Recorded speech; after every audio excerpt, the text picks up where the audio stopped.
welcome to the first edition of Journalist Hangout. This week, I'm Ayodele Ozubakun. Today on the Hangout, Nupeng urges the federal government to stop giving bailouts to states. Fuel scarcity looms in Nigeria as fuel marketers stop supply to southeast and north. And later on the program, defense spokesman admits Boko Haram members still move freely in Borno North.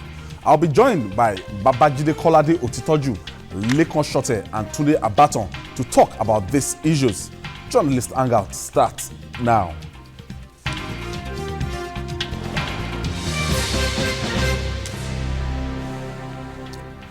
Like an aeroplane, most states in Nigeria are running out of jet fuel and they are on the verge of crashing. They are broke and unable to meet many of their financial obligations to the people. Their workers have almost turned to beggars. Many of them are owed as much as 7 months' salary, and some have not been paid at all despite this year. Despite this crisis, their governors are helpless. They look to the federal government, which also says it borrows to finance its monthly wage bill to help them deal with their problems. But the Nigerian Union of Petroleum and Natural Gas Workers says releasing bailouts to them is a mistake. The union says these debtor states should take to look inward and stop going cap in hand to the federal government. But we'll be looking inwards to settle the salary arrears in short terms. Jide, this is a very, very naughty situation, because if Nupeng is telling the federal government to stop the bailouts, right now it's like we are saying 27 out of 36 states, at the verge of crash landing or going insolvent. How do we cope with this situation when federal government is telling us that every month they have to borrow 168 billion naira to pay federal civil servants? Well, I'm happy that Nupeng has come out to say that government should stop giving bailouts. I really don't understand what economic sense is there in taking loans to settle the current issues. The current expenditure. It makes no sense. If you take a loan and you invest it in infrastructure, it is definitely going to yield some money. For example, look at the airport that Babalakin built. Yeah, MM2. Yes, fantastic terminal. You cannot say that it is not generating some money, because anyone who wants to use that facility, you will pay. Airlines, even passengers, from your tickets, the restaurants that are there, yes, they are doing business and they are making money. Otherwise, they will have shut down a long time ago. But when you take loans to pay people's salaries, you don't get anything in return. So if we have a finance minister who believes that that is the way to go, then something is wrong. And that's why we have been saying that this is wrong. From the first day, I said that the idea of a bailout for states will not work. And we have seen states that took bailout. 8 months after they took the bailout, they are already owing 6 months' salary. What's the So that should tell you that the whole idea of the bailout has failed. Only a few of those states that took bailout, maybe 1 or 2, have actually been able to navigate the entire process. A lot of them have not been able to solve the problem, because in the first place, you look at a state like Oyo. Oyo got bailout, I think about 21 billion. But it had a debt in the region of, I think, 4 billion less than 4 billion more than the bailout they got. Yes. Imo also got less than the bailout, that the amount of money that it wanted.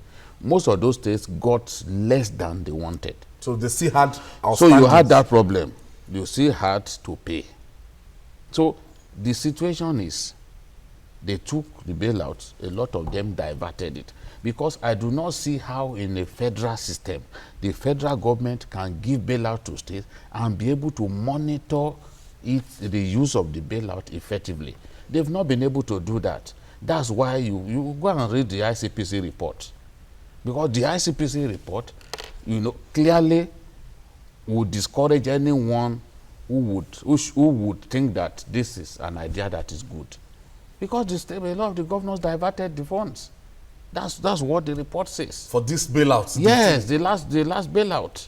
A lot of the governors diverted it. We had governors who took the bailout and kept the bailout in commercial banks. One even kept it in what's it called? This microfinance bank. Took some of it and kept. Some were kept in individual accounts. The ICPC discovered that. I wonder how many Nigerians who are supporting the idea of this bill have bothered to read the ICPC report and see the kind of governors that they have.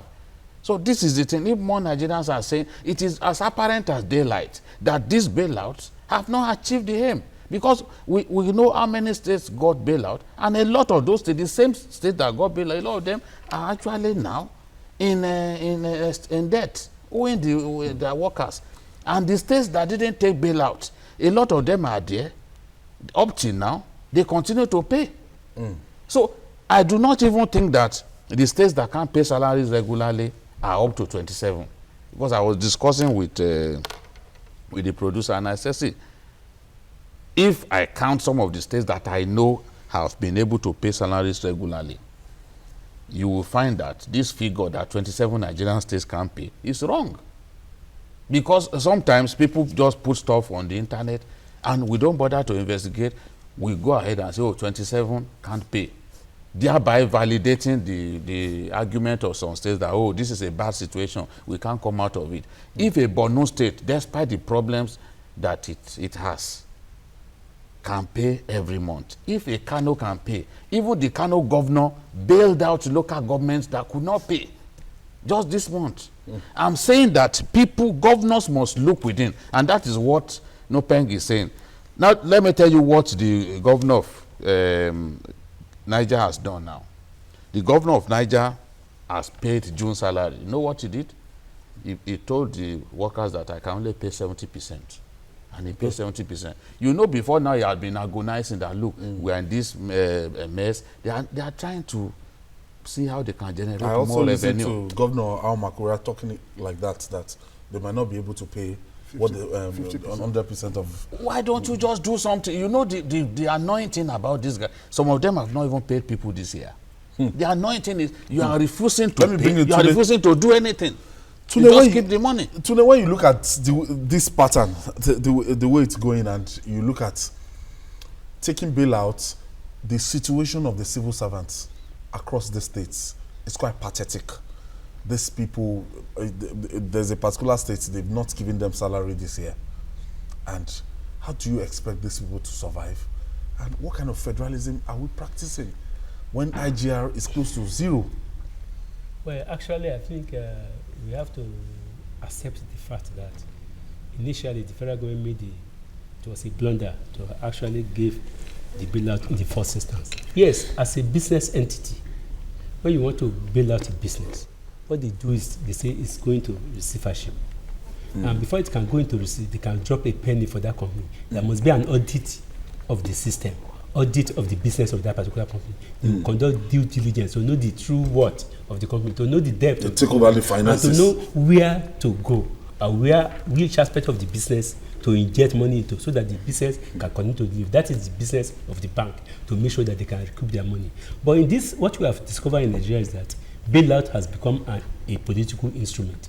It can never, nobody can argue that it is a business interest, an economic interest. It's a political tool by the federal government to appear popular on the face of Nigerians. If it is not a political tool, I wonder why you gave out the first tranche of bail. Most of the money fell into the accounts where most of those states, most of the state government we have in Nigeria, their projects, most of the projects they took loan for, it's not tied to the IGR. It is tied to the monthly allocation from the federal government. So the moment for those of them who are courageous, to put in the state account, the debt will swallow it. So I think the federal government should stop the idea of, before you can give a bailout to anybody, look at the health of that particular day, the financial situation of that state, whether it is worth it in the first instance, or else we will continue to be on this thing for the next 1 year. If they will say we are practicing federalism, this is the best time to apply the rules of federalism and not unitarism. If the government keep on giving them bailout without looking at the finances of that particular state, the health of that state, it means it is a political stool. And I don't think we can afford to play politics with our economy right now. Nigeria is in recession. Nigeria cannot afford to play politics. The government should feel the tax squarely and look at the health of these states before they are giving money. Lekon, whether we like it or not, we put at the federal level and the state level, we might have to downsize. We can't continue this way. If the federal government is getting 165 billion naira every month to to pay over bloated civil service, and even the states too. Apparently, the burden is too much for these states. If people that were getting allocation of like 6 billion naira, 4 billion naira every month are now getting 800 million and 1 billion naira. Well, first, there is what you call the National Economic Council, headed by the Vice President. And that is what brings the federal government, an interface between the federal government and the state governments together. And I think that is what the state governments are taking advantage of. Okay, this is a federal system. Also, 1969, the federal government enacted a decree, now an act, that took wealth from the states, especially the oil money, to the federal level. And then the federal government from that point on became a Father Christmas and pauperized the states. And I guess because of the military tradition, which is unitary, the tradition of let's go to the federal level to get continued, and then when we now have even civil administration, we couldn't even change. We couldn't change the paradigm. Now, thank God, the federal government has come up with what they call 22-point conditions for taking loans, for giving this loan. One, the money is a loan. It is no longer a freebie. And then the state governments that take the loan, they have to abide by some laws, by some rules, which I think very stringent, But as far as it's not too stringent. But let me look at the Strait of Greece in Europe. For 2-3 years, the whole of Europe said, this is the condition for us to restructure your loans. The era of Father Christmas is over. France and Germany stood their grounds, regardless of all the riots in Greece, regardless of all the protestations in Greece. They stood their grounds. Some prime ministers, I think they lost about 2 or 3 prime ministers in the process. If we have to lose some governors in this process, whoever, federal government is going to give money, shouldn't do so, but if it now decides to give, as a matter of fact, I would have said they should send them to the stock market. Because they now go there, and those ones now give them the conditions that if you want to take a loan from this place, this is how it goes. I mean, loan for what? As Jide says, how would you take loan to pay? I don't understand that. Especially when you don't have plans to make revenue. Rather, you are waiting for freebie from federal government that is also borrowing 165 billion every month to pay salaries. Now, we are not even talking about pension. And you restructure the payments, maybe like 18, 15 years. It will be a burden, additional burden on the states. You understand? After taking that loan. You understand? So, for me, I think it's irresponsible. The federal government should simply tell them to, I don't want to use some language that, Please don't. Yes, but sincerely, the governors need to sit down. All of them need to sit down and manage. Listen, this is not a tea party. If you can't run the government out the door, let somebody else come. And the people of the states, if you can't ship in, you shape up. And the citizens of these states, we are so docile. Listen, if the members of the State House of Assemblies cannot impeach a governor that cannot pay, the people of those states should get together and recall the members of the House of Assembly. even recall the governor himself, so that whoever becomes the governor knows. But people will now collect 500 naira and they go and vote, and then collect a bag of rice and everything, stomach infrastructure. After somebody might have robbed you, like I think I said somewhere, if people get the government they deserve, because we are docile, because we keep quiet, and then we wait for freebies for them. They call you. Sometimes, if they give you appointment, people are supposed to turn them down and say, I don't want this appointment because this is not a serious-minded government. But we will jump and take the appointments. People will congratulate you. And then there'll be a Thanksgiving service in your church because you took a job with a stupid system. We need to stand up, especially the media, the civil society needs to stand up. I'm happy that these Pengassan people are standing up. They don't owe the states anything. Yes. So the state governors can do them nothing. Let them continue. Let Korodo or whatever is his name, let all of them stand up and say more. We need to hear the civil society talking. Since we don't have opposition for now, let them take the position of opposition. PDP is a comatose. And the media too should stand up to this and begin to do analysis. I love this. This issue that we are discussing is necessary for us to discuss things like this, and then for people to know that they have power to remove these governors. And the members of the House of Assembly that are just, what do you say? Calling them, you send them out. Okay, let me take my first caller for today. Okoyemi is calling us from Delta State, Delta South Nigeria. Good evening. Okoye, good evening. Good evening to the journalists and the gentlemen in the studio. Good evening, Okoye. Thank you for joining us. Actually, I don't know how some government think. They reflect and when they reflect and sleep comfortable, why others have no pay salary, we look what to eat. Recently in Kwara State, it was posted on Facebook that while during the Ramadan period, that a person stole the pot of beans on the fire. Imagine that. And meanwhile, the Kwara State governor is see that if there's one can do that, once the money comes, the formula that is to share it. What formula that is to share it? Is it half to Saraki or half to the state? Okay. I don't think the Thank you, Okwe.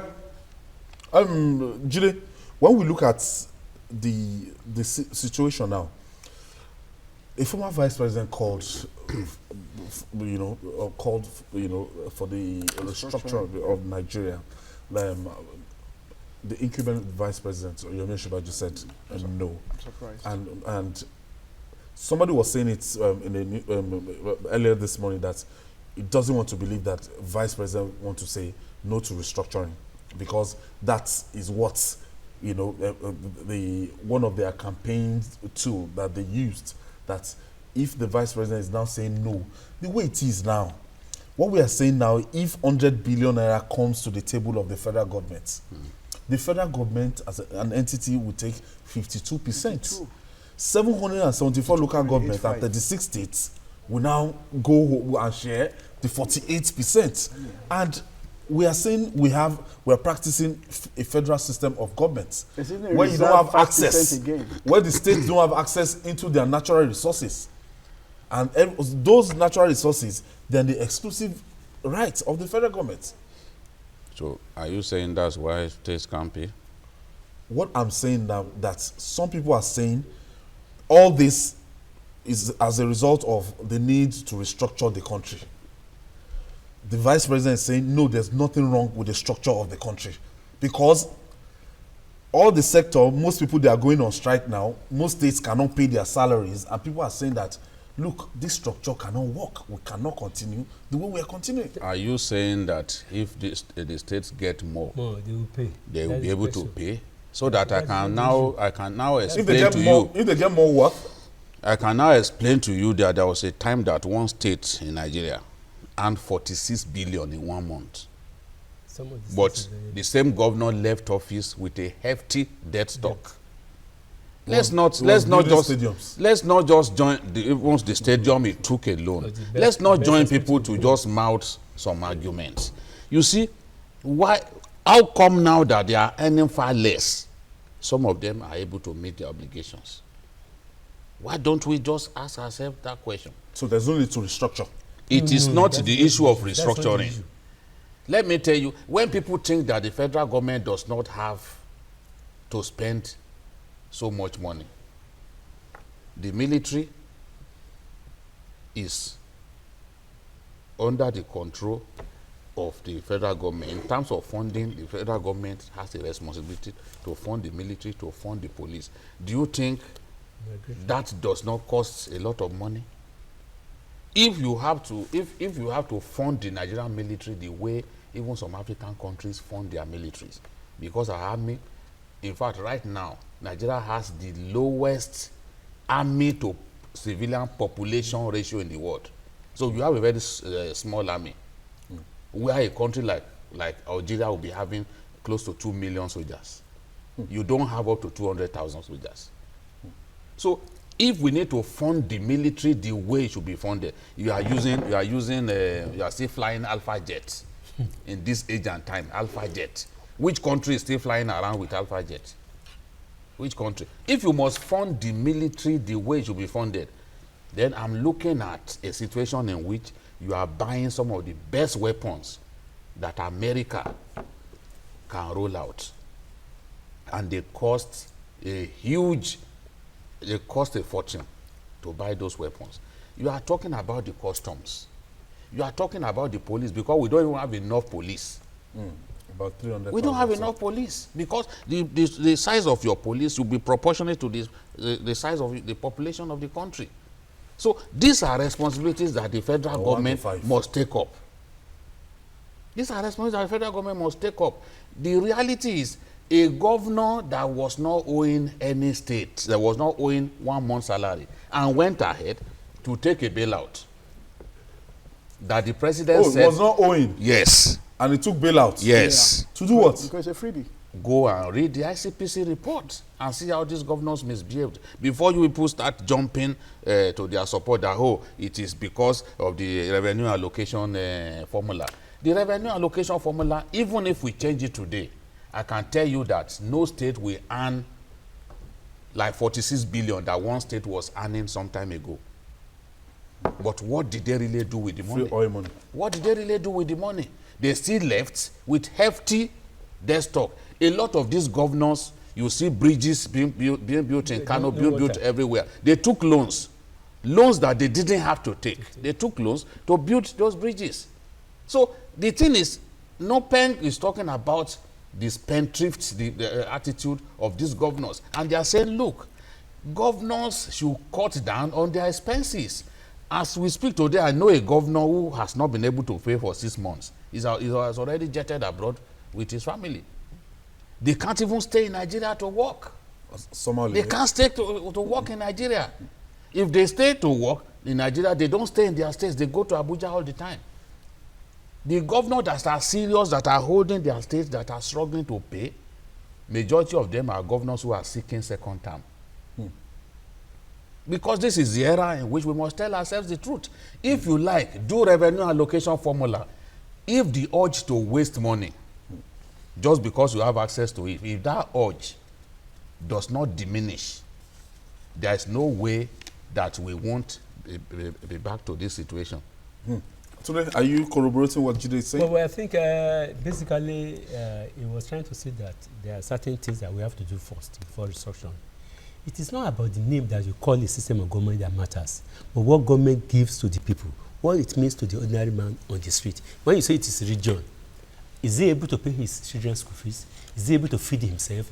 When you give it a big name without any direct relevance to the people, I think what we should look at is that, number one, before you can even restructure Nigeria, because it is not restructure that will put food on the table, you have to curb the monumental waste that is going on among the ruling class, both the political ruling class and the business ruling class. When we are able to cause that waste and plug the waste, then you now discover that the same state, like he was saying, there are some states who are collecting 20 billion naira as derivation fund between 2001 and 2010. 20 billion besides the normal amount they have. At the end of the day, what you see is that they build infrastructures or facilities that the ordinary man in the street cannot access. The system is so weak. It's so weak. When you say that, if a system was that not you cannot weak, access that how could an Alamiesia steal all of the money that is stolen? Within that particular even system. on Sunday they were moving money.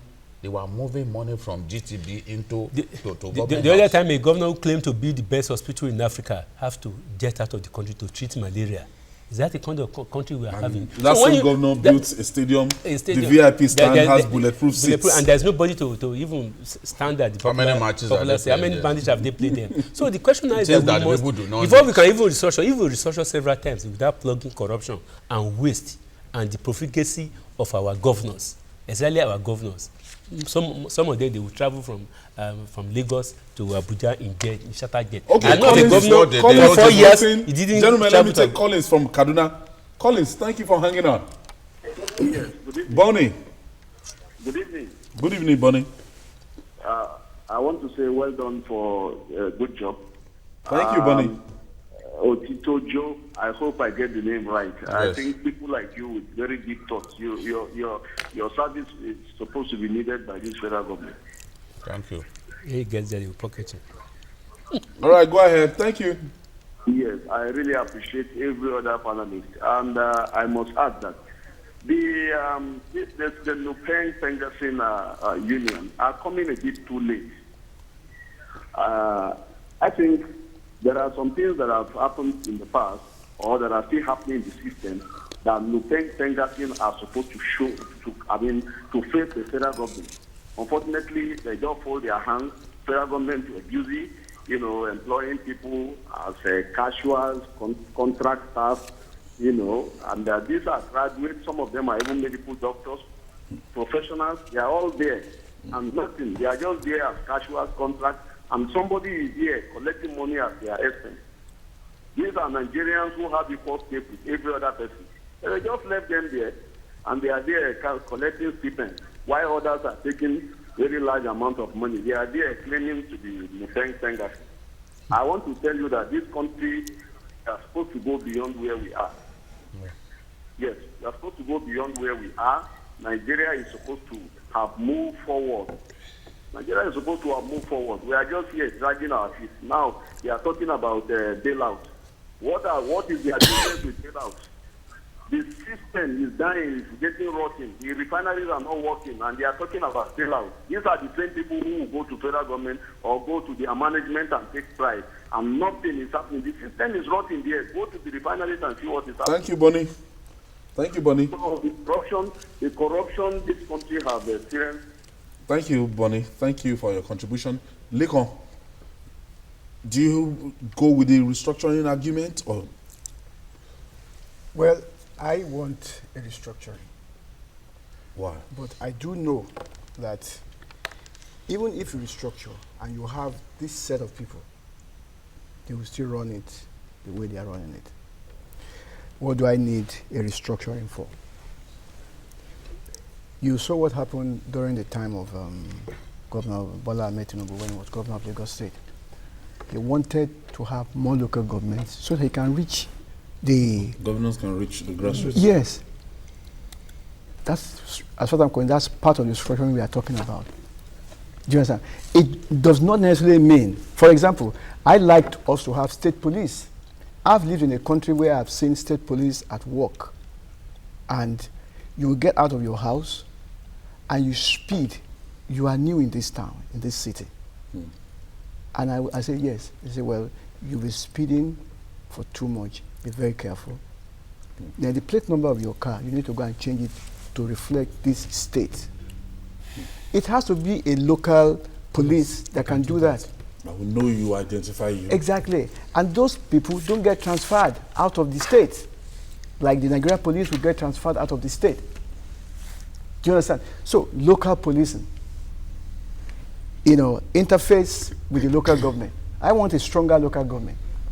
I want a situation where the chairman of Ikea local government will be elected because he's a damn good manager.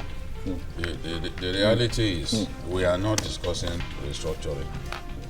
We are talking about governors who are so wicked as to not think that anything is wrong in not paying workers' salaries. And we are saying that they can find examples among their own colleagues, those who have found a way to pay, and who, in spite of that, still manage to carry on other businesses of government. businesses of government.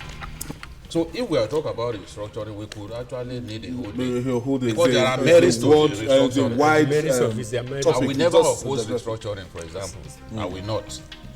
But to think that, okay, restructuring will solve There the problem It's that the we same have people. in It's the the state. same Corruption people. and waste. It's the It's same the same basically. people. I don't We have think to I cut don't the think waste that first. is But Before if you you can look have at any- the When we 22 return, long queues resurface in some parts of the country as senior oil workers begin nationwide strike. Stay with us.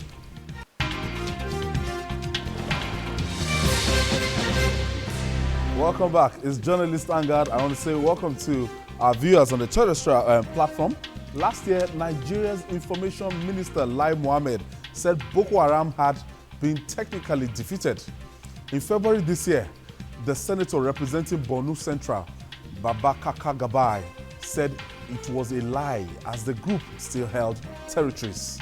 2 months after, President Muhammadu Buhari said the terrorist group had been so degraded that it no longer held any territory.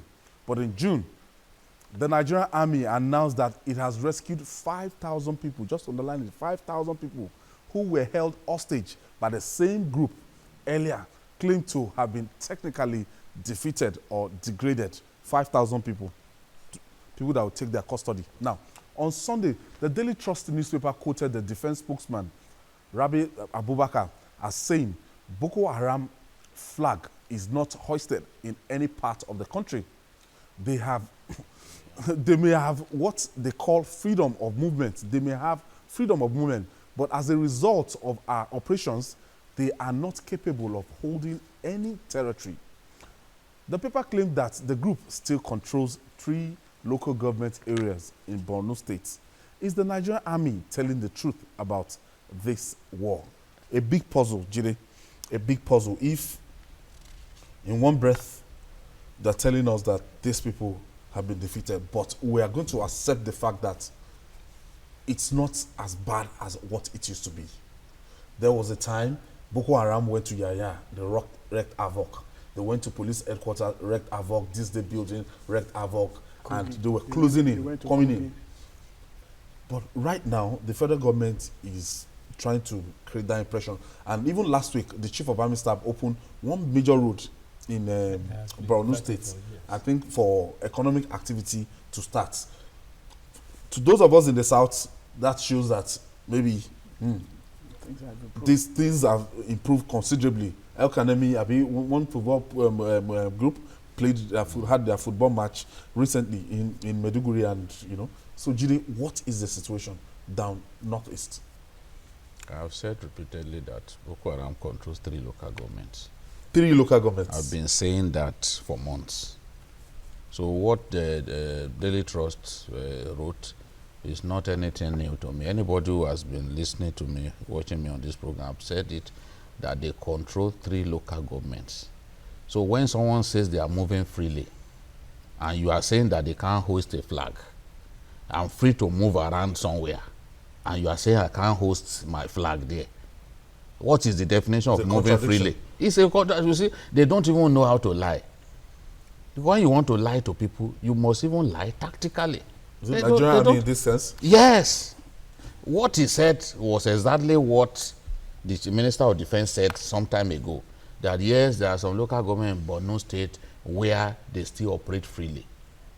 Only for him to say no, that was not what I meant. Because when he said that they operate freely, he was now quoted as saying that they control 3 local government. But in journalism, that's what we call interpretative journalism. So if you say people are moving freely, they can move freely. What does that mean? That means they are unhindered. Nobody stops them. That means they are in control of their affairs. They do what they like. So even if we want to lie to the Nigerian people, we must lie with tact.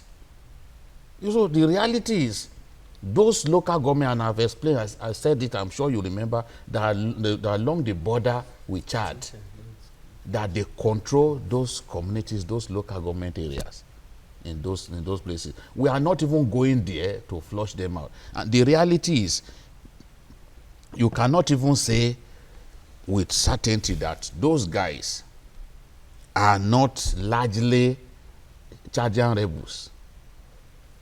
You can't say that it's not charging rebels that have actually mingled with Boko Haram, because these are areas that the lawlessness in those areas is profound. That is the point that we are making. And I'm sure we remember the day we were saying that something must be done to get the president of Chad, Idris Deby, to help us to police the border area. Because until we are able to do that, if people can stream in from Chad, come into Nigeria, then it will be difficult to actually hold that territory, which is the problem that we have. So at some point, when you lied to the people, somehow the truth you mistakenly drop. But they are not as the potent as the way they used to be. Nobody is saying the lie that I cannot stand is to say that you've taken every territory from them, and then you come back a week later to say you rescue 5,000 people. Where did they keep those 5,000 people? If you are not in control, how many soldiers will guard 5,000 people? If you are not in control of an area, can you have the latitude to hold hostage? To keep hostages? You know, that is the thing. It is commonsensical. Then even the people who have been rescued from Boko Haram, they continue to tell us that inside Sambisa forest, that even these Chibok girls and some high-profile hostages are being held there. Yes, the reality is that the Sambisa forest was used at some point to train the BGs during the Abacha regime. And it had underground tunnels where you can actually hide in case of bombardment and all that. I was discussing with one of our engineers, Engineer Niyi, and he was saying that what shocks people, because he has some friends in the army, that what shocks them is when they are bombing them, suddenly you don't see anybody anymore. That's inside Sambisa, because there's a network of tunnels and bunkers right there. That once you start bombing them, they just run into those tunnels and hide. You can't kill as many people as you would want to. So and that's the Sambisa forest that we are talking about. It's in Nigerian territory. If you are saying they are not holding any part of Nigeria, then you are deceiving yourself. So the reality is, we know that progress has been made. Look, if you go to even Madagali or Michika, because those places, they are close to Sambisa forest, from time to time these boys come out to kill people. Except we are saying that once they attack a Nigerian village and kill 16 people, it is no news, or there's no big deal about it. Nobody is saying that no progress has been made. Yes, real progress has been made. I'm the first to admit that. But the reality is, there are some local governments that these guys are still running riot. And if we love them as fellow Nigerians, everything humanly possible must be done to dislodge them from those 3 local governments. I'm happy. Daily Trust, which is the paper that people respect from northern Nigeria. Do you have the record of those local governments? I've said this repeatedly. Abadam, Moba, now Kalabalge. They actually even mentioned Damasak. They mentioned Damasak. That they are actually in Damasak. They are still in control of Damasak. It's all this within Sambisa forest? No. Oh, okay. On the border with Chad. But there are communities inside Sambisa forest. Because when you are talking about Sambisa forest, a forest that spans more than 8 Nigerian states, there are communities inside. There are communities close to it, whereby you can just step out of Sambisa forest and enter those communities. That's communities like Madagali and the rest of them, even Goza. So the fact is, you can actually have control of a substantial part of Goza, but you don't have the whole of Goza. That is what is happening. Today, it seems, you know, we don't have the numerical strength in terms of the manpower in the Nigerian army, the vast land that Jide is talking about. I think what we have to admit is that the nature of border areas by themselves, both internationally and within look at Lagos State now, even to police the border communities riverine areas within Lagos and even the real estate Ogun State is very, very difficult because by their nature, border areas always take an influx of a lot of illegality illegal aliens within the border area. Talk less of the international community. And we have also agreed here Mexico, that American except border, we have a concert of middle powers in West Africa, Chad, Cameroon, Niger, that will come together and how about the multinational they have not been effective enough because of the nature. Because of the nature, Chad has not even contributed troops, and you need because Chad. Of the nature. You need Chad badly, sir. Because of the nature of the border area, I think one fact we have to admit in Nigeria is that we don't have to be under any illusion that we can wipe out Boko Haram. Not in the 5 years. No. We should not be, even if the military is telling us every day I don't that even they have think, captured you see, the thing is, I don't even think that their goal now is to capture territory. Which is funny to me that we continue to say to show that they are still relevant. I think they will fizzle. They will adopt the Al-Shabaab tactics. Al-Shabaab, you can see now, Boko Haram went to a town called Boso in Niger Republic. They captured the town. The Nigerian army launched a counter-attack, took it back. Boko Haram took it back again. So you cannot, if you say, oh, they've been degraded and that they cannot actually cause damage, how come they will go and capture a town? In fact, the Cameroon army had to now mobilize to assist the Nigerians to kick them out. So the reality is, I don't even think that now that they want to be holding territories. What they will prefer to be doing now is just to cause damage, running, and they are strong as holding territories. No, they don't even. You see, holding territory is the easiest way to wipe them out. Because they know it. Yeah, and in some of those territory places where we are fighting them, they are even refusing to fight. They run away. I saw a retired officer analyzing. He said they don't want to die. Once they hear the booming guns from the Nigerian army, they take to their heels. They go elsewhere so that they can fight another day. You can see what happened in Somalia. The moment the Kenyan armed forces came in, they kicked them out of most of the towns that they used to control. But now what Al-Shabaab, they'll come into town, kill people, and run away. So they hijack buses, identify Christians, and slaughter them. They go to Kenya too, to go and kill people in Kenya. So they are not even limited into Somalia. So the solution we can have in West Africa, especially, is to have a concert of middle power, a standing multinational force that will be devoted to policing the border areas. Because when you get to the border between Nigeria and Cameroon, you can hardly distinguish between a Nigerian or a Chadian. They are all mingled together and they can come in and come out. So there must be a special force that will police all these 8 states. That is the only thing you can do. You climb a mountain, in the northeast. The other side of the mountain is actually Cameroon. Even go to the Republic of Benin here, Cameroon, where you get to Kotenji or all this border area here now. You can, in 2 minutes you be in Cotonou. In another 2 minutes when you move back, you are in Nigeria. So you can never distinguish between who is from Cotonou or who is from Nigeria. So there must be a special task force involving all the West African countries. You can see one of our viewers tweeting that we can't say we have degraded them when they went to a town in Yobe State. They changed the way they sacked the police barracks in that Yobe town and took over the town. Lekon, when you look at this old thing and you want to, do we need help? Do we need help? Yes, especially in terms of external. Like anything, we need help. March this year, General Rodrigo of the U.S. Army said Boko Haram is strong on the ground. Our president went and joined Nigeria into what we call coalition of Islamic countries against terrorism. Yeah.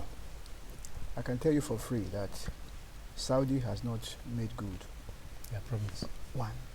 And then Iran, that could actually be more willing and has the resources.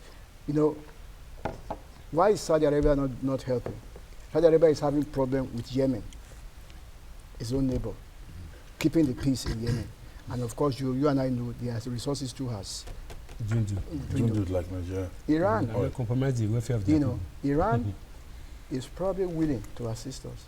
But we went to Saudi Arabia, a country that is against Shia Muslims. in Iran. Do you understand? So we're not going to get and the Americans are not really helping us as much as they can. And in addition to that, we're not getting resources, funds, because of what is happening in the Niger Delta area. Do you understand? So these are serious issues that we need to look at. The president must look at, it's a collage of things. Each area, he has to look at them and find lasting solution to them. Otherwise, we'll be running around in a circle.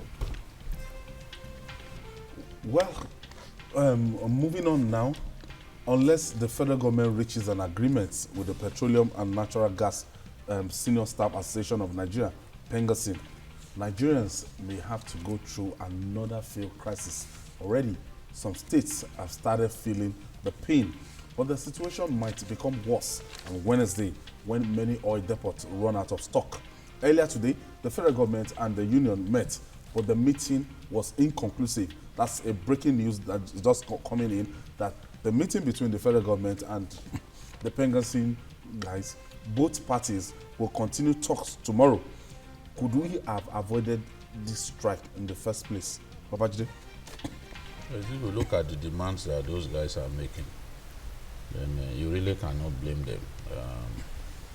The federal government is owing its joint venture partners more than $5 billion now.